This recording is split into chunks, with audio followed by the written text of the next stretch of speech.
Olá, minhas queridas irmãs, meus queridos irmãos do Grupo Espírita Caminho da Luz de Itaipuaçu.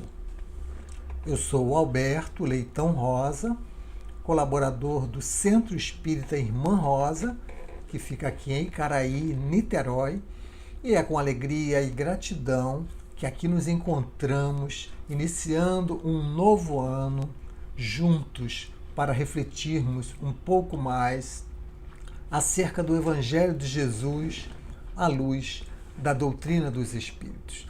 Na oportunidade de hoje, conversaremos sobre a passagem que ficou conhecida como Na Estrada de Emaús ou No Caminho de Emaús, narrada pelo evangelista Lucas, como veremos mais adiante.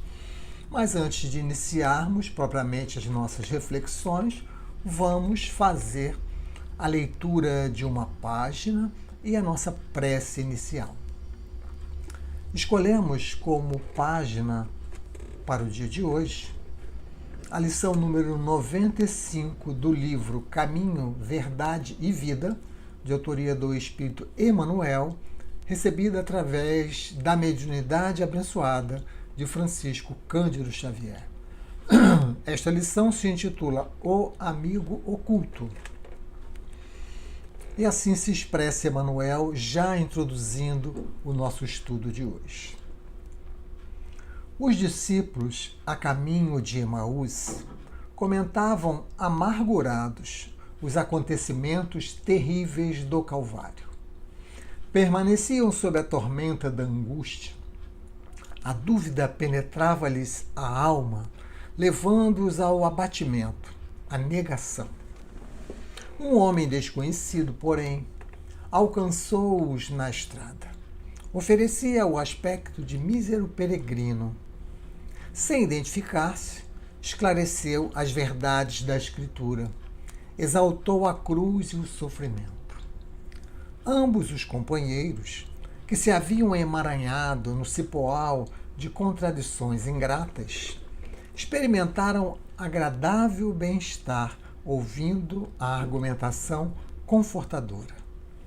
Somente ao termo da viagem, em se sentindo fortalecidos no tépido ambiente da hospedaria, perceberam que o desconhecido era o mestre. Ainda existem aprendizes na estrada simbólica de Emaús todos os dias. Atingem o Evangelho e espantam-se em face dos sacrifícios necessários à eterna iluminação espiritual. Não entendem o ambiente divino da cruz e procuram paisagens mentais distantes. Entretanto, chega sempre um desconhecido que caminha ao lado dos que vacilam e fogem. Tem a forma de um viandante incompreendido, de um companheiro inesperado, de um velho generoso, de uma criança tímida. Sua voz é diferente das outras, seus esclarecimentos mais firmes, seus apelos mais doces. Quem partilha por um momento do banquete da cruz jamais poderá olvidá-la. Muitas vezes partirá mundo afora, demorando-se nos trilhos escuros. No entanto, minuto virá em que Jesus, de maneira imprevista, busca esses viajores transviados e não os desampara, enquanto não os contempla seguros e livres na hospedaria da confiança. Vamos então à nossa prece inicial.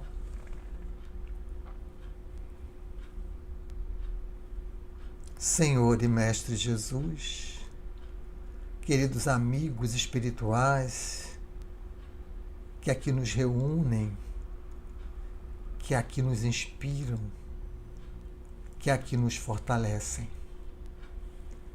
Neste momento em que iniciamos as nossas reflexões, rogamos a bênção e a proteção desses bondosos espíritos, de maneira que nós possamos, ao repassar os ensinos do Consolador prometido, à luz do Evangelho de Jesus, nós possamos tirar o melhor proveito, compreendermos de forma clara as suas lições e percebermos como que poderemos aplicá-las nas nossas vidas. Que a sua paz, Senhor Jesus, que o seu amor possa permanecer conosco durante a nossa reflexão da oportunidade de hoje. Que assim possa ser, com a graça do bom Deus. Graças a Deus. Muito bem, meus irmãos. Então, como já havíamos dito, vamos aqui repassar o registro de Lucas, no capítulo 24 do seu Evangelho, versículos 13 até o 35, na passagem conhecida como No Caminho de Emaús ou Na Estrada de Emaús, que é uma narrativa privativa do evangelista Lucas. Assim nos apresenta a passagem Lucas.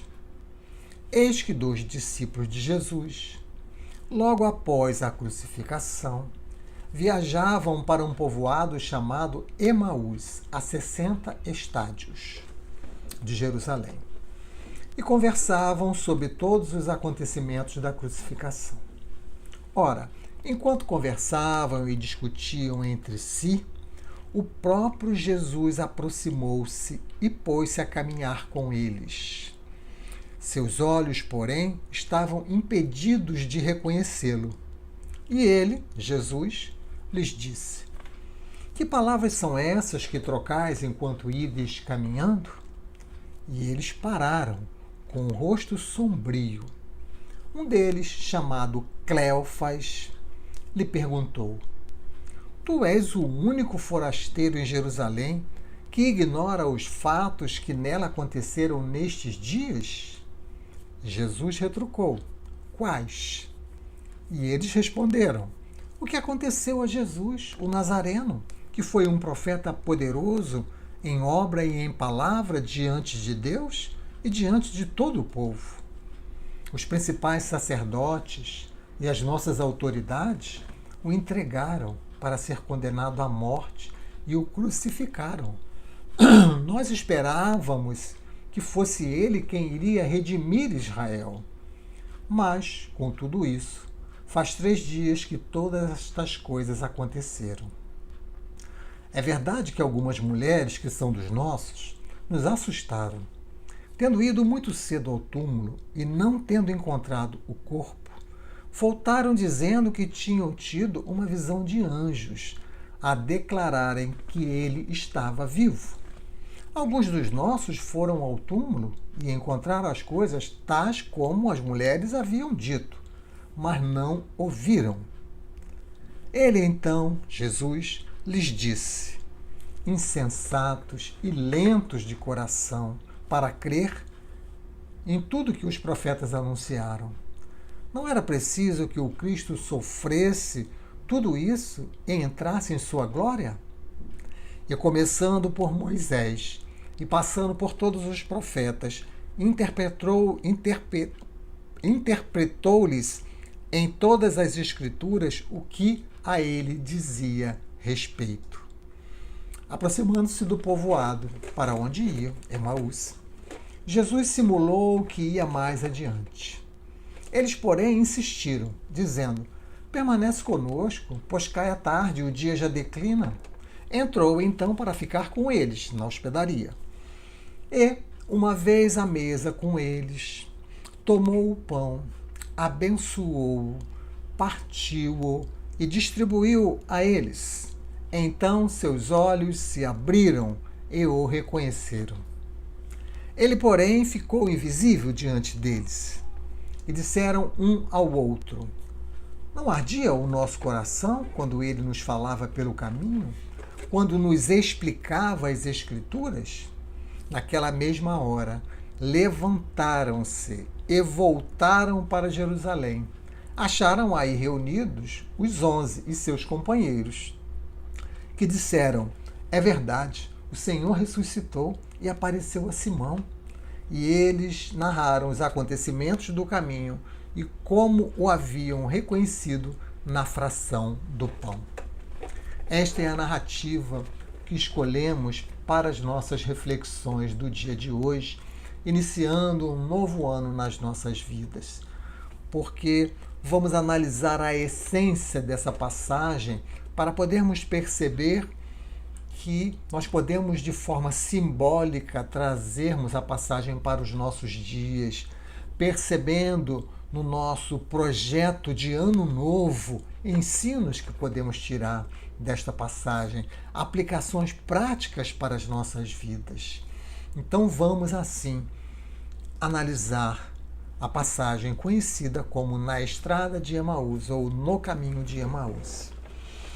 A página que lemos na nossa abertura já nos falou sobre essa passagem. Emmanuel já comentou a passagem, né? Lá no livro, como dissemos, Caminho, Verdade e Vida, lição 95, O Amigo Oculto.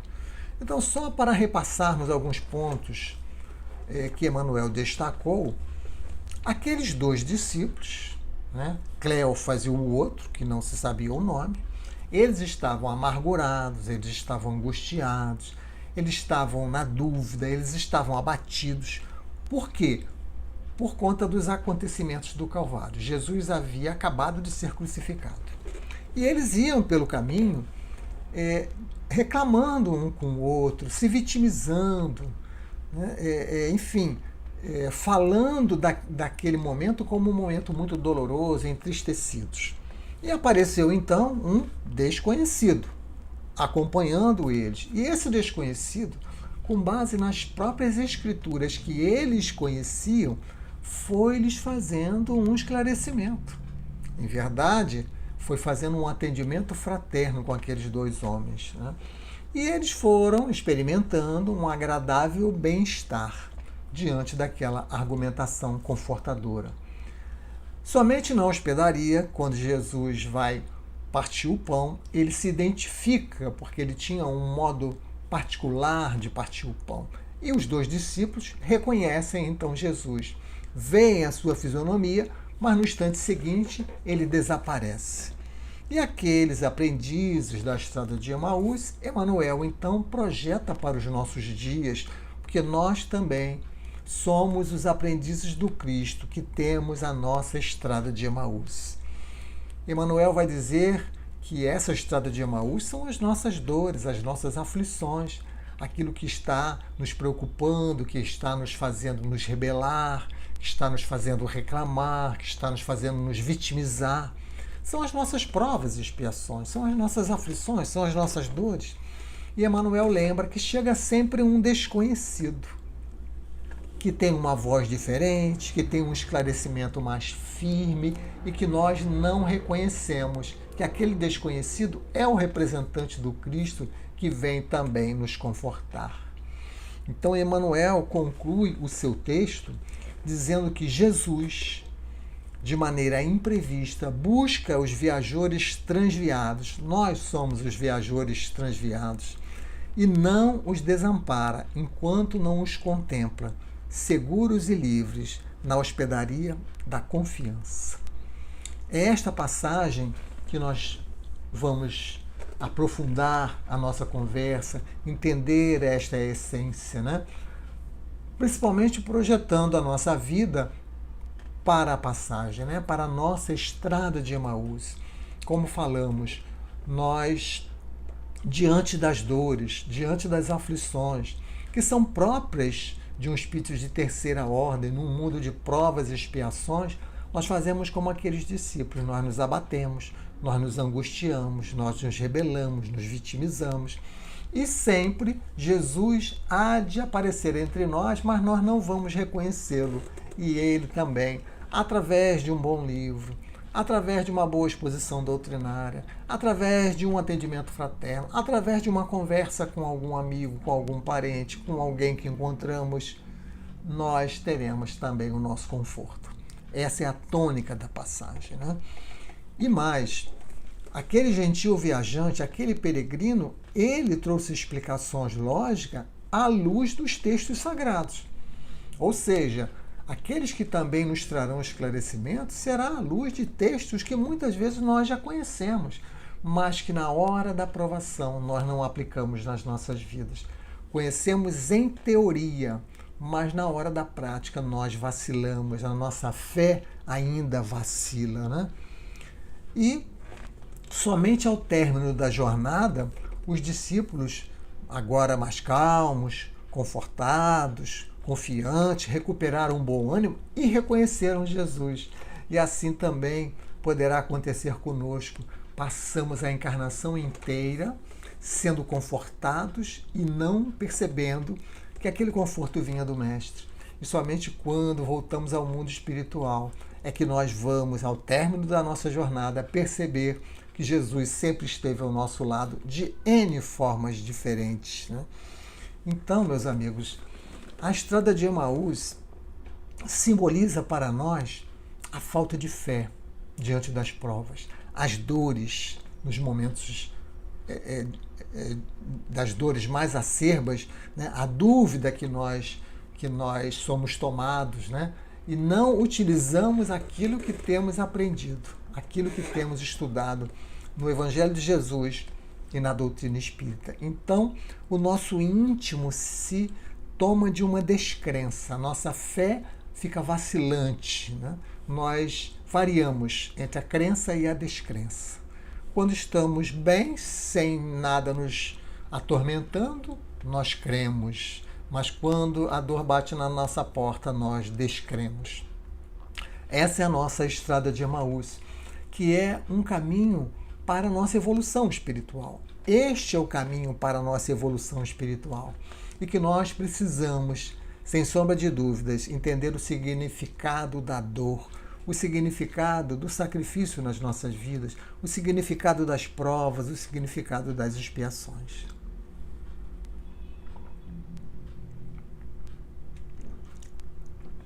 A dona Ivone Pereira, numa obra pouco conhecida, intitulada Cânticos do Coração, que tem 2 volumes, 1 e 2, no volume 1, no capítulo 2, ela apresenta comentários acerca desta passagem na Estrada de Emaús. Vale lembrar que esta obra, esses 2 volumes, são uma coletânea de artigos que a dona Ivone escreveu para um periódico da época, né? O chamado Obreiros do Bem, um periódico, uma publicação mensal da Associação Espírita Obreiros do Bem, quando ela assinava o pseudônimo Frederico Francisco, em homenagem ao seu amigo Chopin. Então, o Centro Espírita Leon Denis reuniu esses artigos nesses 2 livros, nesses 2 volumes, né? E como falamos aqui no volume 2, ela faz um comentário dessa passagem na Estrada de Emaús. Então, inicialmente, ela vai dizer que trata-se de uma materialização perfeita do Cristo em corpo espiritual, né? Aquilo que chama-se de ressurreição, como sabemos, nós que estudamos a doutrina espírita, sabemos que não há ressurreição, que isto cientificamente é impossível, mas que houve, sim, em diversas ocasiões, Jesus aparecendo em corpo espiritual para os seus discípulos, né? E aqueles 2 discípulos, eles não foram identificados, como falamos, um deles é Cleófas, o outro não foi identificado, e Emaús ficava a aproximadamente 12 quilômetros de Jerusalém. A dona Ivone traz esse esclarecimento.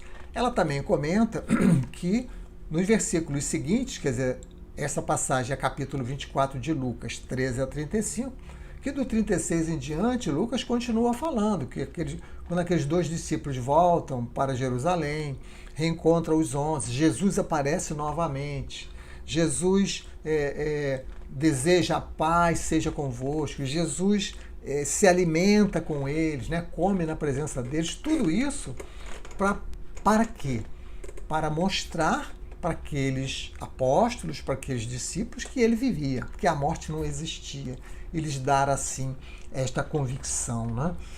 Jesus aparece, inclusive, a dona Ivone nos lembra isso, né?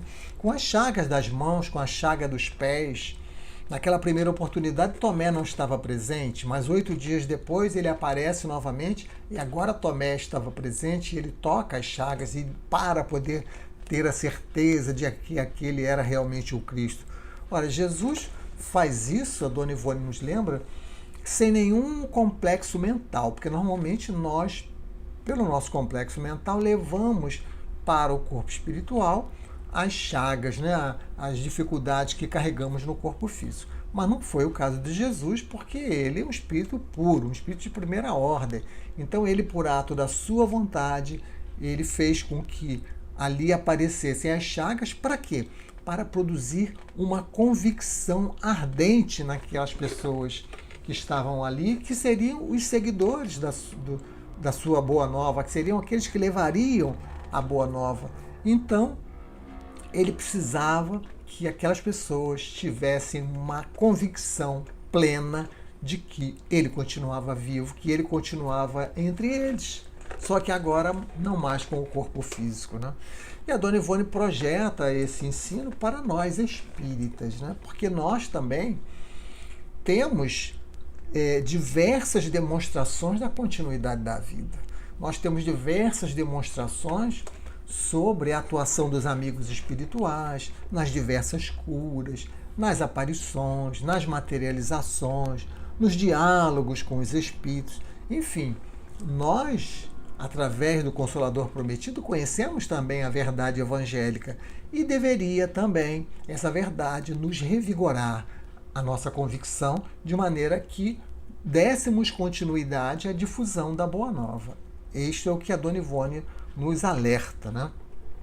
E ela diz que Jesus sempre esteve presente e continuará presente, pois ele mesmo havia dito isso para nós. Ela destaca lá do Evangelho de Mateus, capítulo 18, versículos 19 e 20, quando Jesus diz: em verdade ainda vos digo, se 2 de vós estiverem de acordo na terra sobre qualquer coisa que queiram pedir, isto lhes será concedida por meu Pai que está nos céus. Pois onde 2 ou 3 estiverem reunidos em meu nome, ali estou eu no meio deles. Então vejam que aqui Jesus já está dizendo que quando 2 ou mais estiverem reunidos em nome dele, ele estará entre nós. Ele estará na nossa estrada de Emaús. Agora, aqui, nesse momento, nós estamos reunidos em nome de Jesus. Então, ele está entre nós. Isto é o que ele está dizendo. Mas é preciso que a gente compreenda, e Allan Kardec nos chama muito a atenção disso, que é preciso estarmos reunidos em nome de Jesus. E Kardec, lá na Revista Espírita de dezembro de 1868, ele destaca esse versículo e vai desenvolver então o princípio da comunhão dos pensamentos, dizendo que para estarmos reunidos em nome de Jesus, nós precisamos estar em comunhão de pensamentos. E ele vai explicar o que é isso. É quando estamos reunidos em torno de um objetivo maior. É quando estamos reunidos com as mesmas intenções, com os mesmos pensamentos, com os mesmos sentimentos, deixando de lado os nossos interesses pessoais. Isso é estar reunido em nome de Jesus. Isso é estar em comunhão de pensamentos. E se estivermos assim, e assim devemos estar na instituição espírita, seja ela física ou virtual, reunidos para nós compreendermos as lições do Cristo, compreendermos o Consolador Prometido, porque sabemos que isso é o diferencial na nossa vida, para nós atendermos aqueles que chegam. Então, quando o objetivo maior está nos unindo, nós estamos reunidos em nome de Jesus e ele estará entre nós. Abandonamos objetivos inferiores, abandonamos questiúnculas, abandonamos os nossos interesses pessoais em prol de um objetivo maior, de um objetivo superior, né? E isso é que deve nos unir também, enquanto colaboradores das instituições espíritas, em regime de tolerância, porque nós muitas vezes discordamos de questiúnculas e prejudicamos a tarefa por conta dessa discordância. Para nós atuarmos em grupo, para nós atuarmos em equipe na instituição espírita, deve prevalecer a tolerância. Devemos abandonar as questões mesquinhas que nos desunem para nos unirmos em torno das questões maiores, que é levar o tesouro da doutrina espírita aos corações que sofrem. Então, quanto mais nós vamos estudando a vida de Jesus, mais nós vamos compreendendo que ele estava entre nós, que ele está entre nós, quanto mais nós vamos nos aprofundando no conhecimento dos próprios evangelhos. E a Dona Ivone vai lembrar, né? Ele dizendo, não vos deixareis órfãos, conforme está no Evangelho de João. As minhas ovelhas ouvem a minha voz, eu as conheço e elas me seguem, conforme também está no Evangelho de João. Pai, a minha vontade é que onde eu estou estejam também comigo os que me destes, também no Evangelho de João. Então vejam que Jesus vai em diversas oportunidades falar que ele nunca nos abandonaria, falar que ele sempre estaria entre nós. E ele está entre nós, como falamos, nesse próprio momento aqui, agora, ele está entre nós. Um espírito de primeira ordem, um espírito puro, conforme está no Livro dos Espíritos, tem uma capacidade de irradiação que nós não conseguimos imaginar, né? Então ele consegue estar em todos os lugares. É como o sol que ilumina e espraia os seus raios para todo o nosso planeta. Assim é um espírito puro. Por isso Jesus está no meio de nós sempre, principalmente nos momentos das nossas aflições, quando nós fraquejamos a nossa fé. Então, a Dona Ivone relembra que as aparições do Cristo, aquela época, para os seus apóstolos, para os seus discípulos, teve por objetivo firmar a convicção daquelas pessoas que precisariam passar por provas difíceis, precisariam demonstrar aquela fé ardente, né? Então ela lembra, né, que ele apareceu para Maria Madalena, apareceu para esses dois discípulos na estrada de Emaús, apareceu para os discípulos e apóstolos reunidos em Jerusalém, apareceu à beira do mar da Galileia, e muitas outras. Ela cita essas 4, mas há muitas outras situações em que os evangelhos registram o aparecimento do Cristo após a sua desencarnação. Então, esta aparição tirou aqueles dois discípulos do desânimo. Por que eles estavam desanimados? Porque Jesus havia morrido. E eles então se animaram novamente, porque descobriram que a morte não existia. E isso nós precisamos trazer para os nossos dias, meus amigos. Assim nós vamos encontrar forças, coragem, para que nós possamos difundir a doutrina do Cristo, difundir o Consolador prometido.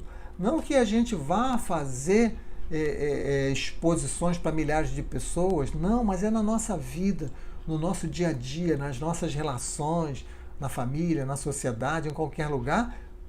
A nossa maneira de viver é uma forma de nós difundirmos o Consolador prometido por Jesus. Então, assim, nós vemos que a vitória da doutrina do Cristo, do cristianismo, se alicerça na ressurreição, se alicerça na demonstração de que a morte não existia, né? E isso se espalhou naquela época, né? Tanto que vemos os relatos dos primeiros cristãos preferirem a morte do que negarem o Cristo. Vejam a que ponto chegou a convicção, a que ponto chegou a fé, a certeza da vida após a morte, a certeza do reencontro com o Cristo, fazia com que aqueles primeiros cristãos preferissem morrer. Bastaria eles renegarem o Cristo, bastariam eles abjurarem, mas eles não, eles preferiam ir para as arenas dos circos, eles preferiam ir para as fogueiras, porque tinham convicção que Jesus estava vivo, que eles também estariam e estariam com ele, né? Então a Dona Ivone relembra, né, que aqueles homens, aqueles primeiros cristãos sentiam nas sombras das catacumbas a presença do Cristo, sentia nas arenas dos circos a presença do Cristo e testemunhavam a sua fé de uma forma impressionante. Há um relato belíssimo que nós acreditamos que muitos de vocês já devam conhecer, que está lá no livro Boa Nova, de Humberto de Campos, na psicografia de Chico Xavier, acerca desse assunto, né? Quando Joana de Cusa, no capítulo intitulado Joana de Cusa, no ano de 68, ela então, juntamente com seu filho, estavam sendo levados à fogueira porque eram seguidores do Cristo. E bastava então que eles renegassem a fé no Cristo, que eles seriam libertados. O filho implora para que ela abjurasse, e ela se nega a fazer isso. Ela quer viver a sua vida de uma forma digna, porque sabia que o Cristo estava sempre junto com ela naquela estrada de Emaús, que era aquele momento em que ela estava passando. Então, quando Humberto de Campos relata, o Carrasco se aproxima dos dois na fogueira, de forma irônica pergunta: mas o seu Cristo só te ensinou a morrer? E ela reúne as suas últimas forças para dizer: não somente a morrer, mas também a vos amar. Esta é a fé impressionante que aquelas pessoas tinham, considerando os ensinos de Jesus, a presença de Jesus entre eles.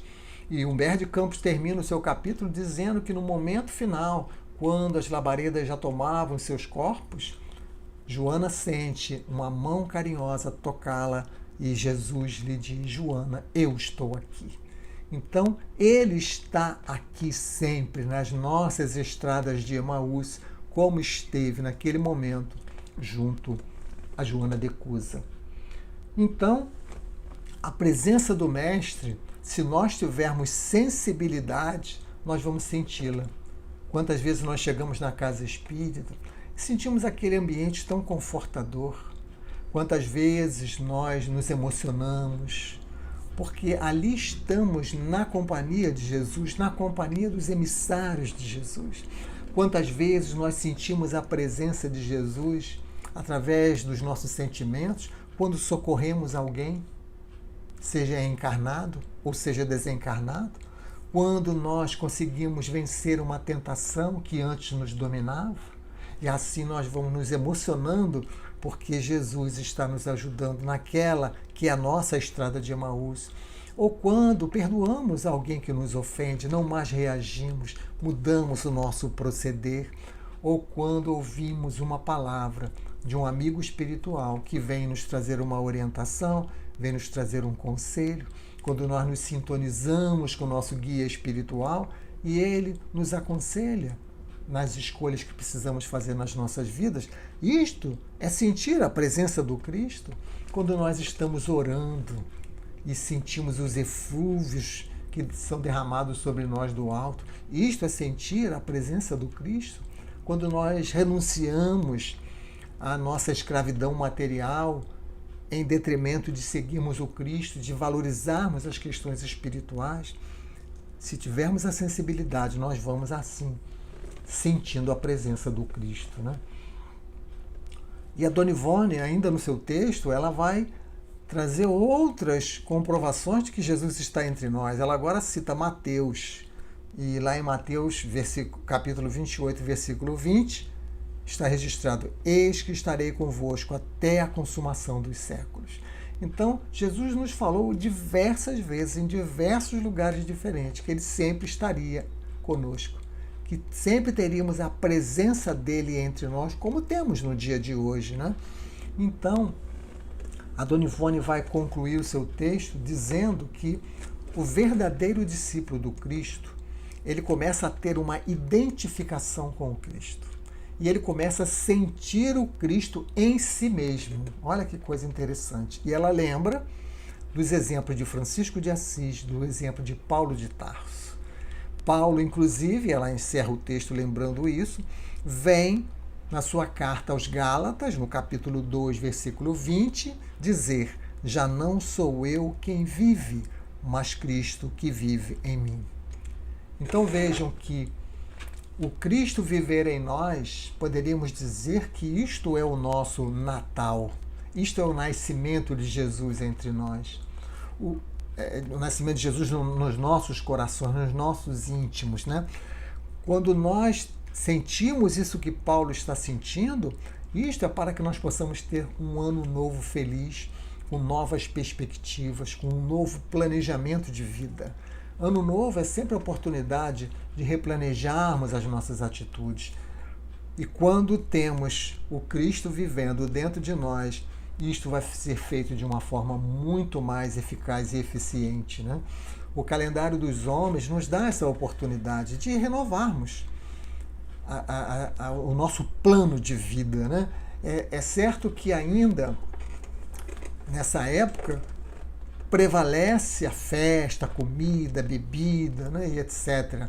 Mas nós, cristãos, espíritas, precisamos nos aproveitar deste tempo para fazermos um compromisso com novas oportunidades, né?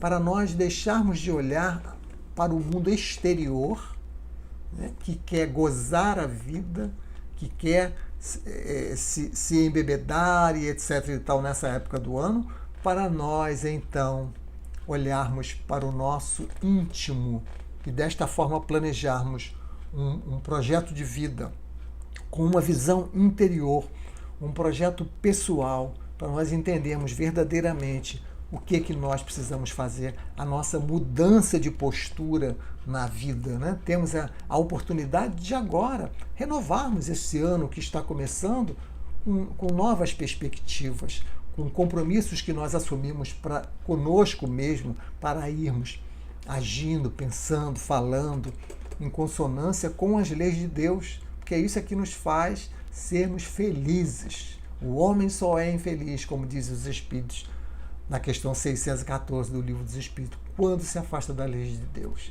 Então, para sermos felizes, temos que nos aproximar das leis de Deus. Temos que cumprir os nossos compromissos com Deus, com o nosso próximo e conosco mesmo. Temos que atuar com base nas leis morais. Então, este projeto pessoal de vida é de extrema importância. Nós fazemos essa reflexão no dia de hoje.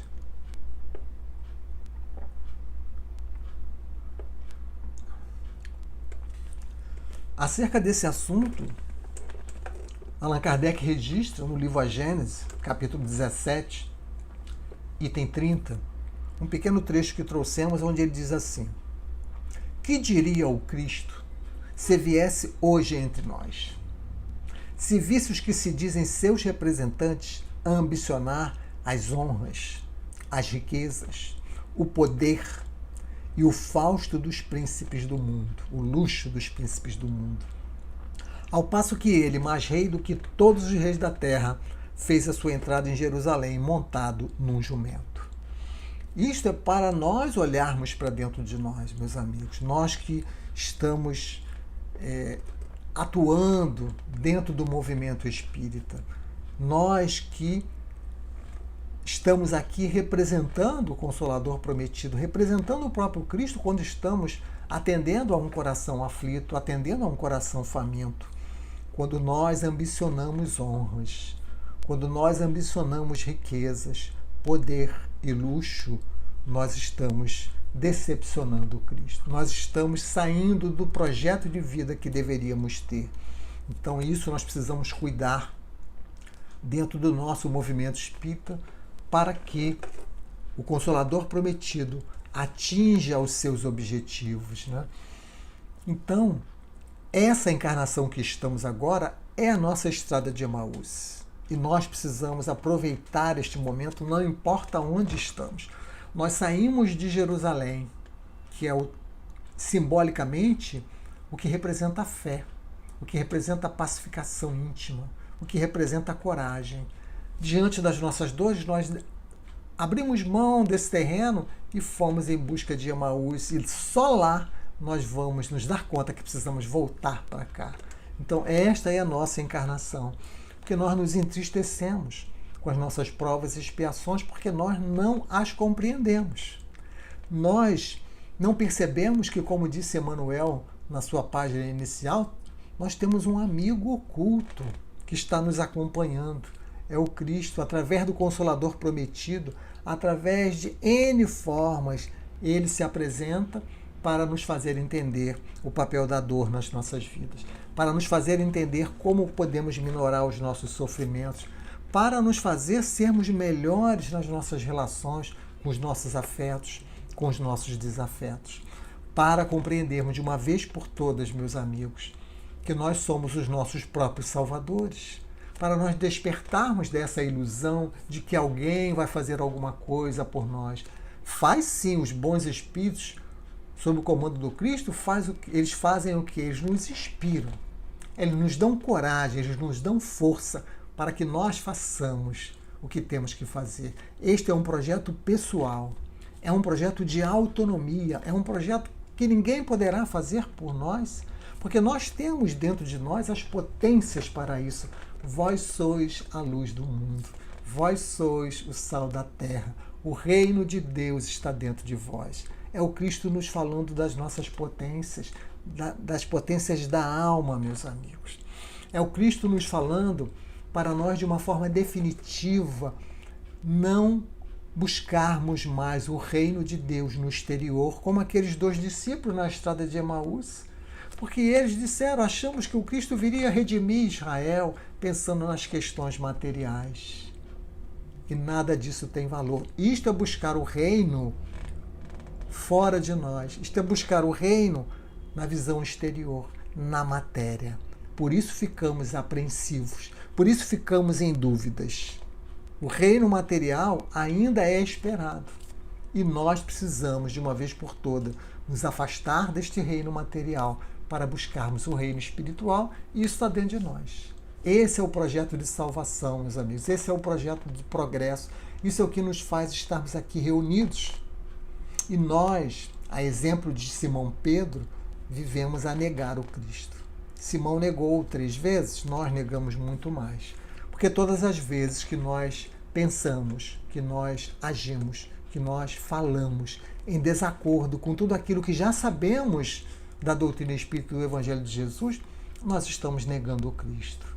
Então, que possamos nos espelhar no sacrifício daqueles primeiros cristãos para passarmos pelos nossos sacrifícios atuais. Não precisaremos mais ir para as arenas dos circos, não precisaremos mais ir para as fogueiras, mas o que se pede de nós é para nós, hoje, mortificarmos o nosso orgulho, o nosso egoísmo, a nossa vaidade e cultivarmos dentro de nós a humildade, a simplicidade, para podermos ser dignos representantes do Cristo, para podermos assim estendermos as nossas mãos na estrada de Emaús daqueles que se apresentam na nossa vida, seja na casa espírita, seja em qualquer lugar. Temos que ser definitivamente os filhos pródigos, aqueles que já levaram a sua parte na herança, que já gastaram de uma forma irresponsável, mas que caíram em si, que se arrependeram e querem voltar para a casa do Pai. Essa é a postura que devemos ter nesse ano que se inicia, nesse nosso projeto pessoal. A crucificação do Cristo, como vimos nessa passagem, ela extinguiu a esperança das pessoas pela libertação do jugo romano, mas Jesus falava de algo muito maior, falava de construir um mundo pacificado. Então nós não podemos sair da Jerusalém interna por conta das provas e expiações, sair da paz, sair da comunhão com Deus, entrarmos em desânimo, entrarmos em sombra. Nós precisamos compreender que as lições do Cristo, elas vieram nos libertar. Conhecereis a verdade e ela vos libertará. Libertar de quê? Libertar do jugo da matéria, libertar do sono da ilusão em que nós vivemos ainda mergulhados, meus amigos, nos interesses materiais, nos interesses imediatos. Não que não devamos ter esses interesses, porque nós precisamos disso, mas é importante que a gente coloque o nosso olhar na vida futura. É importante que a gente viva a vida de hoje fazendo um projeto pessoal que seja de muitas vidas. O nosso projeto de vida não pode ser um projeto até a nossa desencarnação. O nosso projeto de vida deve se estender para além túmulo, porque é isto que os Espíritos nos ensinam. É isso que Allan Kardec vai colocar no capítulo 2 do Evangelho segundo o Espiritismo: o meu reino não é deste mundo. Tirarmos o foco da vida presente, é claro que sem relaxarmos esta vida, porque nós precisamos viver esta vida, mas colocarmos o foco na vida futura, meus amigos. Assim, a gente vai conseguindo vencer as nossas fraquezas. Assim, a gente vai conseguindo, pouco a pouco, fazer com que a nossa luz brilhe. Porque fazer a luz brilhar nada mais é do que desenvolver as nossas potências íntimas. Não são transformações rápidas, não são transformações imediatas, Tudo isso vai acontecendo pouco a pouco ao longo das nossas encarnações. Mas nós estamos nessa encarnação e é nessa que nós precisamos fazer, agir. Agir nesta encarnação, mas olhando para as futuras encarnações. Agir nesta vida, mas com um olhar voltado para a vida futura. Ter neste momento a esperança, sim, a esperança daquele que sabe esperar a felicidade que virá no futuro, mas esperar trabalhando, esperar atuando, esperar com um projeto de vida para o além-túmulo. Nós estamos como que iniciando um novo ano, como que chegando àquela hospedaria da confiança, em que novamente somos despertados, que novamente nossos olhos se abrem, novamente nós vislumbramos o Cristo e nós precisamos, neste ano que se inicia, definitivamente tomarmos posturas que sejam condizentes com tudo aquilo que temos aprendido na doutrina espírita e no Evangelho de Jesus. Esse é o projeto pessoal de vida que deve nos guiar, né? Jesus se propõe a nos guiar. Eu sou o caminho, a verdade e a vida. Jesus é o nosso guia e modelo. Ele nos guia, ele deve ser alguém que nós devemos imitar, mas nós temos que fazer a nossa parte. A cura das nossas deficiências morais só virá com as nossas atuações. Ninguém poderá fazer por nós. Jesus está sempre ao nosso lado, na nossa estrada de Emaús, trazendo a inspiração de uma forma anônima, como ele fez com aqueles 2 discípulos, que viajaram aqueles 12 quilômetros, sem saber quem era aquele peregrino. Assim Jesus age nas nossas estradas de Emaús, de forma anônima, meus amigos. E ele precisa também que as nossas mãos, que as nossas falas sejam também confortadoras para aqueles que nós vamos encontrar na estrada de Emaús. Nós seremos, muitas vezes, a fala e as mãos do Cristo para partir o pão espiritual na estrada de Emaús dos outros, daqueles irmãos que passam pelas nossas vidas. Partir o pão espiritual significa partir a esperança, partir a paz, partir o amor, partir a coragem, partir a convicção. Este é o papel nosso enquanto discípulos de Jesus. Então precisamos entender o nosso papel, quem eu sou, o que eu busco, o que eu faço aqui, qual é a minha meta nessa minha existência. Não buscar Jesus apenas nos momentos de aflição, mas buscar Jesus durante todo o nosso tempo, não nos templos exteriores, mas no templo interior. Este deve ser o nosso projeto de vida para o novo ano que se inicia.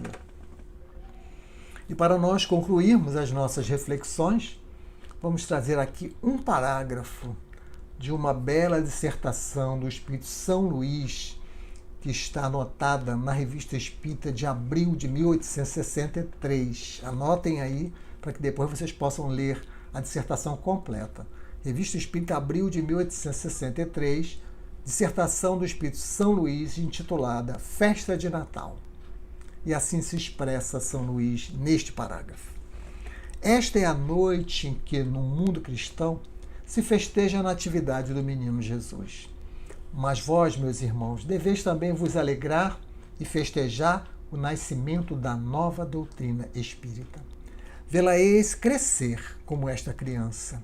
Como ele, ela virá esclarecer os homens e mostrar-lhes o caminho que devem percorrer.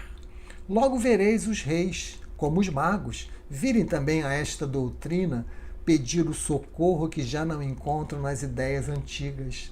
Não mais vos trarão incenso e mirra, mas se prosternarão de coração ante as ideias novas do Espiritismo. Já não vedes brilhar a estrela que os deve guiar? Coragem, pois, meus irmãos, coragem, em breve podereis, com o mundo inteiro, celebrar a grande festa da regeneração da humanidade.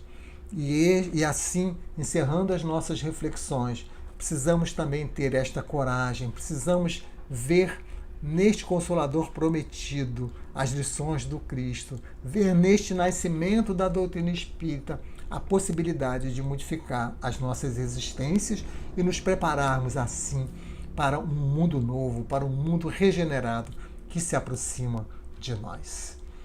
Que todos possamos ter um ano novo com muita paz, com muitas realizações, principalmente com muita aplicação do que temos aprendido na doutrina espírita nas nossas vidas.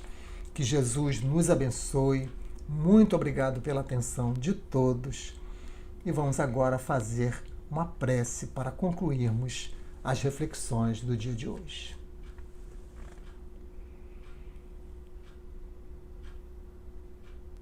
Querido Mestre Jesus, queridos amigos espirituais que coordenam os trabalhos do Grupo Espírita Caminho da Luz de Itaipuaçu.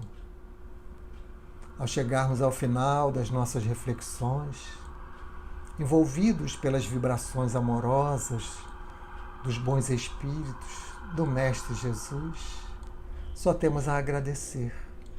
Agradecer por mais este dia feliz nas nossas vidas, onde aqui, relembrando as lições do Cristo, nós podemos assim refazer o nosso caminhar, encontrarmos novas bases mais seguras para direcionarmos o barco da nossa existência através da estrada de Emaús. Que a sua paz, Senhor Jesus, que o seu amor possa abençoar a todos os lares que agora estão conectados conosco, trazendo-nos a esperança, a confiança, o bom ânimo, a coragem, a fé, o otimismo e a alegria para prosseguirmos a nossa caminhada na certeza de que o mundo regenerado nos espera. Que a sua paz, que o seu amor, Senhor Jesus, possa envolver a todos os lares em mais esta oportunidade. Que assim possa ser, com a graça do bom Deus. Graças a Deus, muita paz a todos.